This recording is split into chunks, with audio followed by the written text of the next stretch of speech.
Азыр мен сизге биздин көз алдыбызда болуп жаткан бир укмуш стратегияны айтып берем. Бул кадам менен болуп жаткан иштерди карап, араб өлкөлөрү билип туруп билбемиш болуп жатабы, же чындап эле билбей жатабы деген ойго кетем. Же балким мен туура эмес маалымат алып алган болушум мүмкүн. Эмесе кыскача бул иштерге көңүл буралы. 2024-жылы Израилдин бир аскери ушундай белгини тагынып, форма кийип Газада жүргөнү сүрөткө түшүп калган. Анда Египтеттин Нил дарыясынан башталып, Ирактын Эфрат дарыясына чейин созулган бир мамлекеттин картасын көрүүгө болот. Бул картаны чыныгы картага салыштырып караганда, бүтүндөй Палестина, Иордания, Ливан жана Сириянын, Египеттин, Ирактын жана Сауд Арабиясынын дээрлик жарымы кирет. Муну азыр көпчүлүгү улуу Израилдин келечектеги жаңы картасы деп атап жатышат. Израилдин премьер-министри муну тарыхый жана руханий миссия деп атаган жайы бар экен. Бүгүнкү күндө дүйнө элдери тааныган Израилдин аймагы дээрлик 21 000 чарчы чакырымды түзөт. Ал эми ошол төшбелгидеги аймак болжол менен 1,5 миллион чарчы чакырым. Башкача айтканда, азыркы Израилден эсеелеп чоңдук кылат. Ошондо Израиль чындап эле бул максатты ишке ашырып жатабы деген суроо жаралат. Чынында так өзүндө ишке ашып жатпаса дагы, анын белгилерин байкоого болот. Мисалы, Израиль оккупацияланган Палестина аймактары жана Сириядан алынган Голланд дөңсөлөрү жалпысынан болжол менен 27 000 чарчы чакырым аймакты түзөт. Азырынча Израиль мыйзамсыз басып алган жерлерге 800 000 жөөттөрдү отурукташтырган. Ошол төшбелгидеги көрсөтүлгөн картанын үлгүсүнө жарым-жартылай же толук көз карандысыз 7 мамлекеттин жерлери кирет. Ал аймактарда азыр 120 миллиондон ашык адам жашайт. Кызыгы, бул идеяга Израилдеги АКШнын элчиси Майк Хакаби да оң көз карашын билдирген экен.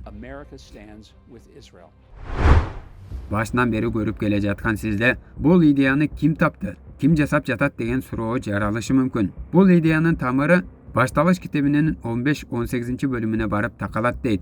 Башталыш китеби бул христиандар менен жөөттөрдүн ыйык жазмаларындагы эң биринчи китеп болуп эсептелет. Мына ошол китепте Кудай Ыбрайым менен келишим түзүп, анын урпактарына ошол жерлерди убада кылганы айтылат.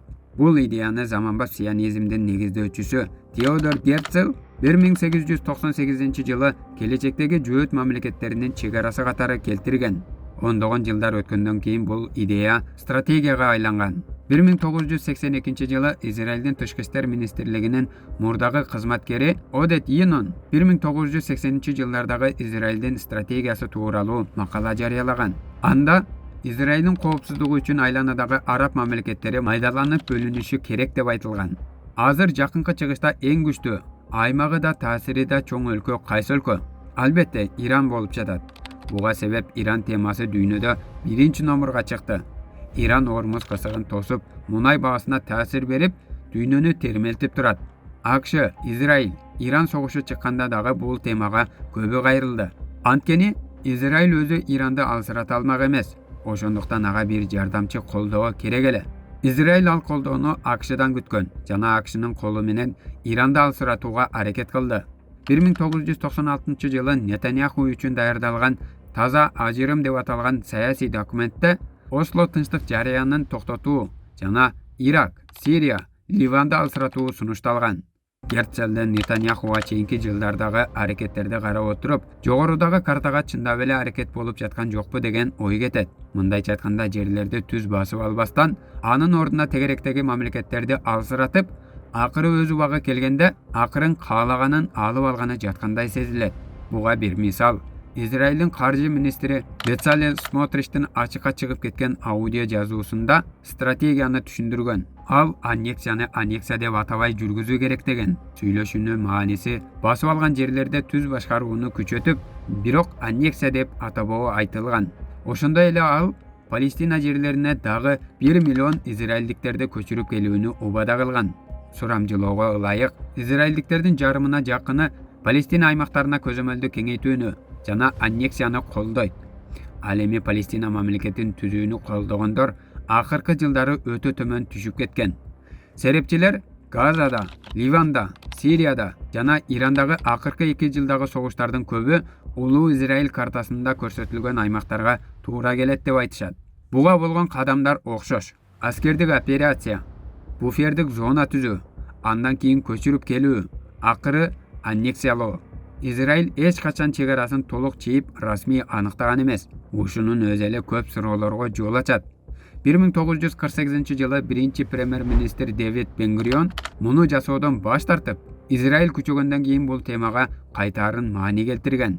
Ошондон бери Израиль чийген баардык чек аралар убактылуу болуп келет. Бирок Палестина аймактарынын эсебинен кеңейген ар бир жерлер туруктуу болуп калып жатат.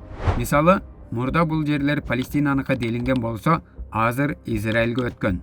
Бирок Израиль ошол жерден чек арасын расмий чийген эмес. Демек бул бизди чек ара андан ары жылышы мүмкүн деп шектентет. Достор, бул маалыматтар расмий эмес, бирок беделдүү маалымат булактары чыгарып жатат. Ошондуктан мен сиздерге бөлүшүп, түшүнгөнүмдү айтып берүүгө аракет кылдым. Баары бир мени бир суроо кызыктырып жатат. Ушунун баарын араб өлкөлөрү билбей жатабы? Эгер билсе, бир көзгө көрүнөр реакция кылабы? Же бул жөн гана имишпи? Сиз бул жөнүндө кандай ойлойсуз? Достор, эгер видео жакса, адаттагыдай эле лайк басыңыз, комментарий жазыңыз. Катталбай эле көрүп жаткан болсоңуз, катталыңыз. Анткени сизге бул видео жагып, аягына чейин көргөн болсоңуз, демек кийинки видеолорда жагат деп үмүттөнөм. Көрүп колдогонуңузга чоң рахмат. Саламатта болуңуз.